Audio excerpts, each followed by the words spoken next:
అందువలన ఇన్ని వాక్యాలు మనం చెప్పుకున్నాం. ఆ దువ్వెన నవ్వుతుందా? వాడు వాడు ఏడ్చడం బాగుంది. వాడన్నా అలాగా పనికి మాలిన మాట. చెట్టు ఏడ్చింది, చెట్టు నవ్వింది. కుక్కలు అన్నం వండుతున్నాయి. ఇలా ఉన్నాయా? అమ్మ కాఫీ చేస్తుందా, వండుతుందా? ఇలాంటివన్నీ కూడా చిన్నపిల్లాడిని మింగేస్తా అంటాడు. నేను ఇవన్నీ పోగొట్టాలి, వ్యాకరణ యొక్క పని అనమాట. కనుక ప్రతి మాటగా ఉన్న అర్థలక్షణాలు నేను వ్యాకరణం ముందు గుర్తించాలి. వాడి అర్థాలను బట్టి కొన్ని సముదాయాలను విభజించాలి. ఆ ఉదాహరణకి కొడుకు, కూతురు, ముసలివాడు, వర్తకుడు మన మాటలు మనుష్యవాచకాలు. ఆవు, గేద, మేక, సింహం వంటివి జంతువాచకాలు. మొదటి సముదాయంలో ఉన్న మాటల అర్థంలో సాధారణ ధర్మం మనుష్యత్వం, రెండో సమాన అర్థం సాధారణ ధర్మం జంతుత్వం. ఇలా అమనుష్య ప్రాణిత్వం ఈ రెండు సముదాయాల్లో ఉన్న ప్రాణి అన్నిటికీ కూడా ఉన్న వాటి అన్నిటికీ కూడా సమాధము ప్రాణిత్వమే కదా.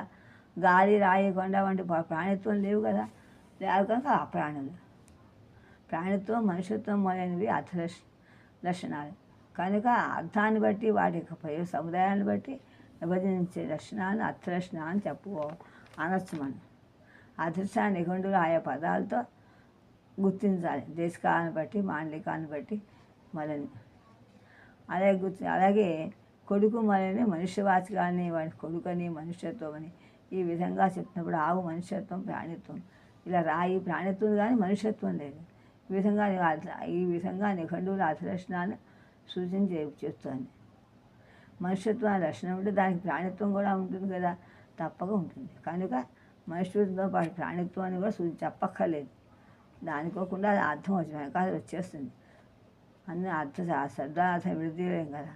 అందువల్ల కనుక ఇలా మనుష్యత్వంతో పాటు ప్రాణిత్వం వస్తుంది కాబట్టి సూచించాలి. అర్థలక్షణం వ్యాకరణంలో ఆవశ్యకతను బట్టి ఇంకా సూక్ష్మంగా చెప్పచ్చు. మనుష్యత్వం అనే లక్షణం ఉన్న నామాన్ని పురుషత్వం అనే విధంగా అంతర్విభజన చేస్తే ఇలా అనేక అసాధువాక్యాలు పోతాయి.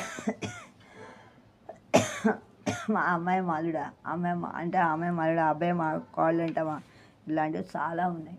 ఇలా చూసుకుంటూ సంఖ్యమని, అమూర్తమని